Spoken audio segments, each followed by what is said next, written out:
First thing, drill out the damaged threads. We've done that for you. Assemble the installer, bolt, washer, nut, and spin on the racer.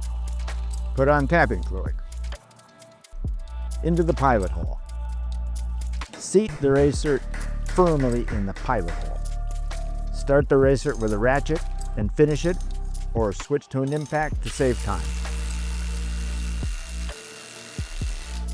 Secure the nut so it doesn't move, and back out the bolt.